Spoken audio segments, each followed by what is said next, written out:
Sir, step out of the car. We've had reports of a suspicious person trying to steal this vehicle. Suspicious? This is my car. These are my keys. You're accusing me of stealing my own property. We have to investigate. You can't just... Investigate? You didn't even ask for proof before showing up here like I'm some criminal. Do you realize how insulting that is? The morning sun glinted off the polished chrome of a Rolls-Royce parked perfectly on the quiet suburban street. Birds chirped, leaves rustled in the gentle breeze, and for anyone passing by, it was just another serene day in the neighborhood. But serenity has a fragile way of shattering, especially when assumptions masquerade as reality. A call rang out. A neighbor, eyes narrowed, fingers trembling over the phone, had dialed the police. Their voice was firm, insistent. "There's a black man trying to steal a Rolls-Royce in our street." The words echoed down the perfectly manicured lane, carrying the weight of bias, suspicion, and fear. Inside the gleaming car stood the hero of our story, calm, collected. The black man adjusted his cufflinks and surveyed the neighborhood with quiet dignity. He was unmistakably the owner of the vehicle, the keys resting in his pocket, registration papers safely in his glove compartment. Yet to the neighbors, peering from behind curtains and over fences, his presence was suspicious, unsettling, threatening even. Their eyes told a story written long before this morning, a story of prejudice, entitlement, and assumption. By the time the police arrived, the street had already transformed. The once tranquil neighborhood was buzzing with curiosity and confusion. Neighbors whispered to each other, their voices carrying a mix of disbelief and shock. "Did you see him?" One murmured. "He doesn't even live here." Another said, shaking their head. Phones were lifted, cameras recording, TikTok clips being uploaded in within minutes. A digital crowd of thousands was witnessing a confrontation that hadn't yet even happened. Tweets began trending locally. "Black man stealing cops called." The story was already spinning, the outrage palpable, and the stage set for a humiliation the neighbors had never imagined. The hero stepped out of the car, every movement deliberate, composed, unshaken. He smiled politely at the approaching officers, who were already scanning the scene with suspicion. They approached cautiously, badges glinting, hands near their holsters, voices tight with anticipation. The hero held his posture, his calm a stark contrast to the rising panic and tension around him. He was the epitome of dignity and certainty, the living embodiment of the truth these neighbors refused to see.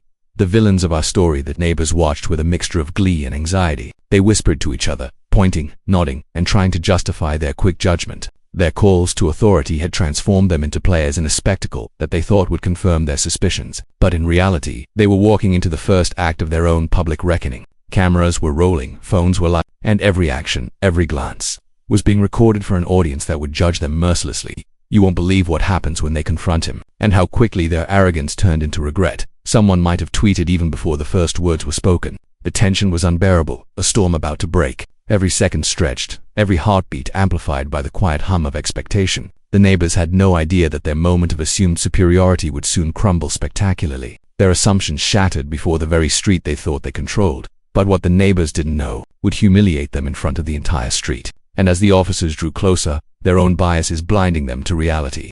The stage was perfectly set for a confrontation that would leave everyone, neighbors, cops, and viewers alike. The calm dignity of the hero clashed violently with the misplaced certainty of the villains. And in that moment, the quiet suburban street became the epicenter of a story the world would soon witness, share, and never forget. The drama had begun. The officers stepped cautiously onto the pristine street, their eyes scanning every angle, hands hovering near their belts. Each movement was measured, almost rehearsed, as if anticipating danger where none existed. The hero remained unmoved. He straightened his jacket, nodded politely, and maintained a calm gaze, radiating an air of unshakable dignity. The contrast could not have been starker. One man exuding quiet authority and certainty, the other group gripped by suspicion and the invisible weight of bias. A neighbor leaned over a fence, smirking, whispering under their breath to another. "He doesn't even live here," they muttered, their eyes darting back and forth as if seeking confirmation from someone else. Another shook her head, lips pursed. The street, once quiet and orderly, buzzed now with tension, whispers, and anticipation. Every passerby turned to watch, some raising their phones to record, capturing every second as though they were witnessing a pivotal scene in a drama they couldn't look away from. Social media notifications began to spike, viewers commenting live, calling out prejudice, tagging hashtags, and questioning the very reason the police had been summoned. The officers finally reached the car. "Sir," one said, voice tight with suspicion, "can you tell us what you're doing here?" The hero's response was calm, measured, each word deliberate. "This is my vehicle," he said simply. "I own it, and I have all the documentation." His tone was neither defensive nor aggressive. It was the quiet assertion of truth that demanded recognition. "Can we see some ID?" another officer asked, stepping closer, eyes scanning his face for any sign of deceit. The hero nodded, producing his driver's license, then reaching into the glove compartment to retrieve the car registration. Every movement was precise, confident, and completely transparent. The tension in the air thickened. Neighbors leaned closer, whispering to one another, eyes wide with anticipation and judgment. "I told you, something's off," one said, voice trembling slightly as doubt began creeping into their certainty. Another shook her head, muttering, "This isn't right." Their arrogance, their assumptions, were being challenged in real time, and they didn't like the feeling. Cameras rolled, live streams captured every interaction, and the street itself seemed to hold its breath. The hero handed over the documents. "Everything you need to verify is right here," he said, his voice calm, authoritative, impossible to ignore. The officers inspected the papers, cross-referencing, double-checking, and slowly realizing their error. Their expressions shifted from suspicion to confusion, an almost imperceptible acknowledgement that the narrative they had believed was crumbling before their eyes. Meanwhile, the neighbors' tension escalated into panic. Whispers turned into heated mutterings. Some tried to justify themselves. "I just thought." It looked suspicious, but their words lacked conviction. The hero's poise, his unshakable composure, highlighted their flaws and exposed the bias they had tried to mask under concern. Every gesture, every calm syllable, punctured the illusion of control they had clung to. Outside, social media exploded. Clips of the confrontation were being shared in real time, viewers expressing outrage at the rush to judgment, praising the hero's dignity. Hashtags criticizing the neighbors and questioning the police response began trending locally, then nationally. People commented live, calling out the assumptions. "He's literally standing next to his own car. How is this allowed? And this is exactly why we need accountability." The digital crowd was growing, and the street drama had become a public spectacle with real consequences for those who thought they could manipulate the scene with prejudice. The officers, now visibly uncomfortable, exchanged glances. The hero remained composed, letting them do the work of verification while his calm presence amplified the neighbors' panic. Their smirks had vanished, replaced by unease, embarrassment, and a dawning awareness that they had been wrong. Cameras clicked, phones recorded every moment, and the murmurs of the onlookers transformed into audible gasps, dots as more people gathered. The whispers grew louder, morphing into shocked reactions and murmured apologies. Gasps punctuated the air, punctuated by the occasional cough of someone trying to maintain composure. The hero's quiet authority dominated the scene, and the neighbors felt themselves shrinking under the weight of truth and public scrutiny. Every second that passed without confrontation only intensified the drama, the suspense, the impending revelation. But the moment the hero revealed the keys and registration, their entire world flipped upside down. The hero held up the keys in one hand, the registration papers in the other, letting the sunlight glint off the polished metal. "This is my car," he said, voice steady, every syllable precise. "I purchased it legally, registered it under my name, and it has been in my possession for years." He spoke not with arrogance, but with the calm authority of someone who knew the truth and refused to be shaken by ignorance or prejudice. The officers leaned closer, eyes scanning the documents, cross-referencing VIN numbers, confirming the identity of the vehicle. Their expressions shifted visibly. Suspicion dissolved into shock, confusion, and reluctant acknowledgement. The neighbor's confidence, once smug and insistent, began to crumble. A woman who had been whispering warnings clutched her phone like a lifeline, her eyes darting from the hero to the cops. It looked suspicious. She muttered, more to herself than anyone else, as if repeating it enough times could somehow rewrite reality. Another neighbor, red-faced and stammering, tried to defend his assumptions. I thought he didn't live here. I didn't see any license plate I recognized." But their protests were hollow, drowned out by the undeniable truth standing before them. The hero's calm composure made their panic seem even more grotesque, a mirror reflecting every flaw in their judgment. Cops began speaking among themselves in low tones, a tension-filled hum vibrating through the neighborhood. "Everything checks out," one murmured, his earlier skepticism replaced by visible discomfort. Another nodded, glancing at the neighbors with an expression that suggested, without words, how poorly they had handled their assumptions. The hero stood silent, letting the facts speak louder than accusations, letting the weight of truth and dignity dominate the scene. Each verification chipped away at the arrogance that had fueled the morning's hysteria, exposing the prejudice and bias that had led to this absurd confrontation. Meanwhile, onlookers' phones captured every movement. Clips circulated instantly across social media, each frame amplifying the contrast between calm, righteous dignity and flustered, defensive arrogance. Tweets poured in. "He's literally standing in front of his car, and people still called the cops." And bias doesn't hide behind wealth, it hides behind assumptions. Hashtags like hashtag know the facts, hashtag bias exposed, and hashtag dignity wins began. Trending locally, the confrontation spreading beyond the confines of the quiet suburban street to a national audience. Every new upload, every live comment, compounded the embarrassment of the neighbors, amplifying the social validation of the hero's poise and moral authority. Tension mounted with every passing second. The hero addressed the neighbors directly, his voice calm but firm. Your assumptions nearly turned into a public spectacle of humiliation. You owe accountability not just to me, but to everyone watching this unfold. The neighbors shrank slightly under the weight of his words, their earlier bravado replaced by shame. Their murmurs turned to defensive stammering, their faces flushed, and some instinctively turned away, hoping the cameras weren't focused on them.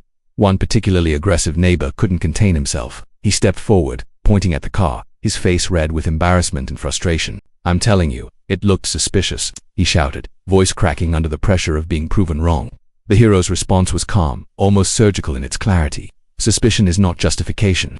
Assumptions are not evidence. Facts are what matter, and the facts are right here in front of you. Each word was measured, precise, leaving no room for argument. The hero's composure transformed the confrontation into a lesson in dignity and restraint, forcing everyone to confront not just the truth about the car, but the truth about their own biases. The cops, now fully convinced, began politely requesting the neighbors step back, documenting the incident for their reports. Some tried to continue arguing, but their voices were drowned out by the growing crowd of onlookers capturing the confrontation on video. Every mistake, every misjudgment was being broadcast, and the streets buzzed with whispers, murmurs, and audible gasps. People nearby exchanged shocked looks, some shaking their heads in disbelief, while others applauded the hero's calm and principled handling of the chaos. And yet, just when the tension seemed to peak, and the hero's moral victory appeared complete, one neighbor made a move that escalated the situation further. He pulled his phone from his pocket and began recording a live commentary, attempting to justify his actions, while pointing fingers at everyone except himself. His voice carried across the street, drawing attention and stirring renewed whispers among the gathering crowd.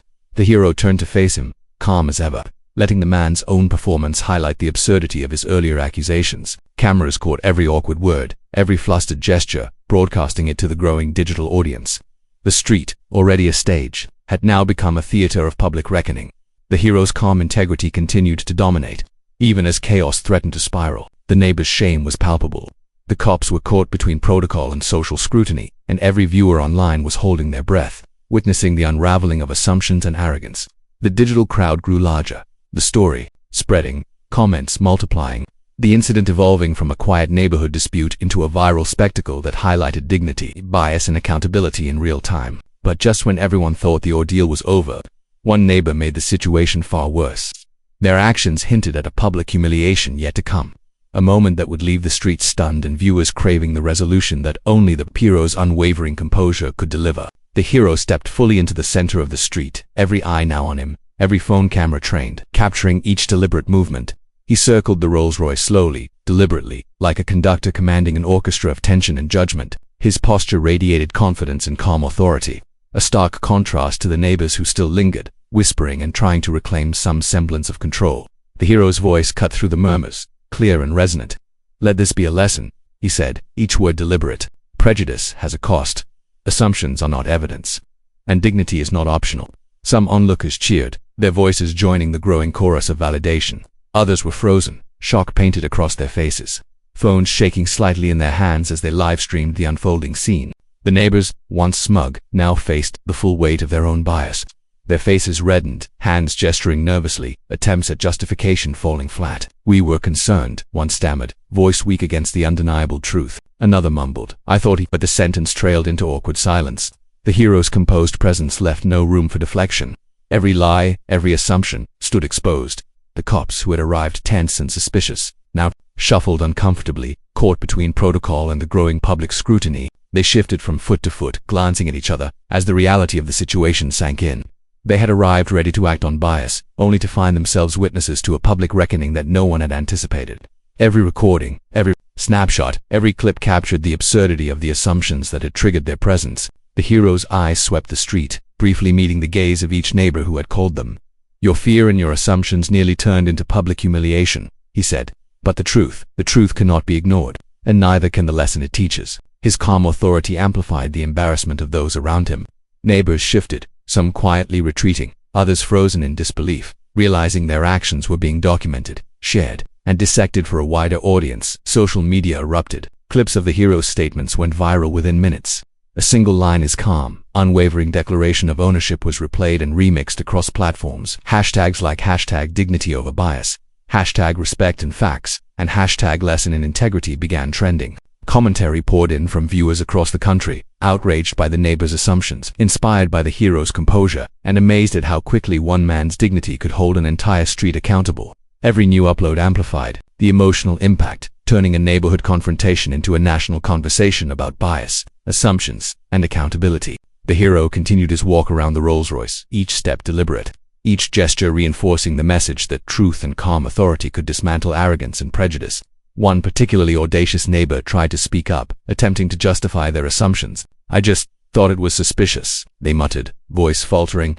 The hero paused, looked directly at them, and with measured precision said, "Suspicion is not justification. Assumptions are not evidence.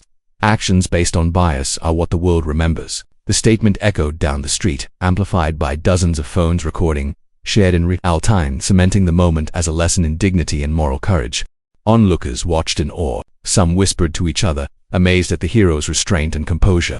Others cheered softly, nodding in agreement, while still more captured the moment to share. Like witnesses to history in motion, the street had transformed from a stage for accusation into a testament of integrity. The hero's calm authority exposed the neighbor's fear, prejudice, and lack of accountability in the most public, undeniable way. As the hero's words sank in, the neighbor's embarrassment peaked. Some attempted to deflect, offering weak justifications, murmured apologies, and excuses that fell flat against the weight of undeniable facts. Others quietly left, retreating from the growing scrutiny of the public and the cameras that refused to blink. Their arrogance, once unchecked, had been replaced by shame amplified by the eyes of an unseen digital audience now witnessing the spectacle unfold. And yet, the story wasn't over. One viral clip captured a perfectly timed pause, the hero's calm, dignified glance at the neighbors, followed by a small, almost imperceptible smile, the kind that only comes from someone fully aware of the lesson being imparted. Within minutes, this single frame was shared across social media, triggering outrage, admiration, and countless replays.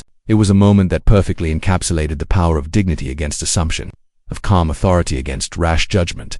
And just when everyone thought the story had ended, the internet would make sure this moment became unforgettable. By mid-afternoon, the quiet suburban street had transformed into a global stage. Clips of the confrontation between the hero and the neighbors circulated across every major platform, each video amassing thousands of views within minutes. News outlets picked up the story, headlines blaring, "Black man confronts bias over own Rolls-Royce, neighbors humiliated and dignity triumphs in viral suburban showdown." Hashtags like #DignityWins, #bias exposed, and #respect and facts were trending not just nationally, but internationally. The hero's calm, composed demeanor had captured the attention of millions, a digital testament to integrity standing against prejudice. Praise poured in for the hero. Commenters highlighted his restraint, noting how he handled the situation without anger or aggression. "This is what true courage looks like," one user wrote, while another added collected unshakable, a masterclass in dignity. People shared clips of him walking confidently around his car, his voice carrying clear, measured words that cut through assumptions and bias like a scalpel. Social media was alive with admiration, viewers inspired by a man who refused to be diminished by ignorance. Every post, every retweet, every comment amplified the ripple effect, proving how one individual's composure could spark a broader conversation about justice, accountability, and social awareness. Meanwhile, the villains, the neighbors who had called the cops, faced mounting public scrutiny. Comments called out their assumptions, their bias, and their eagerness to judge without facts. Local forums lit up with debates about privilege, prejudice, and the dangers of jumping to conclusions. Some neighbors attempted weak justifications, but the majority of the public response was scornful, a mix of disbelief and ridicule. Memes circulated quickly, juxtaposing their panic with the hero's calm authority, turning their arrogance into viral lessons on humility. The embarrassment was no longer contained to the street. It was a cautionary tale broadcast across the digital world. The hero, however, remained above the chaos, a model of poise and principle. His composure under scrutiny became the defining image of the story, proof that dignity, patience, and adherence to truth can disarm hostility and bias in ways aggression never could. Interviews with the hero highlighted his perspective, that assumptions have consequences, that society must question prejudice, and that accountability begins with individuals willing to stand firm in the face of ignorance. His words inspired conversations far beyond the neighborhood, touching on universal values of justice, equality, and human decency. Public reactions continued to grow, videos showing the hero calmly explaining ownership, facing down criticism, and walking around the Rolls-Royce with quiet authority were shared globally. People praised not just the outcome, but the process, the patience, intelligence, and courage it took to maintain dignity while confronting both bias and aggression. Calls for accountability, policy reform discussions, and debates about implicit bias surged online. The story became more than an isolated incident. It became a cultural touchpoint, an example of how composure and moral courage can shift the narrative in the face of prejudice. And as the digital audience expanded, the suburban street returned to silence. The hero drove away in his Rolls-Royce, leaving behind a community forever changed by the confrontation. Yet the moral resonance lingered. Across timelines, feeds, and discussions, one truth echoed: dignity, justice, and resilience are not just ideals, they are actions, moments, and decisions that can redefine public perception and inspire others to stand tall. A moment that started with bias ended with the world witnessing dignity triumph. Would these neighbors ever recover their pride?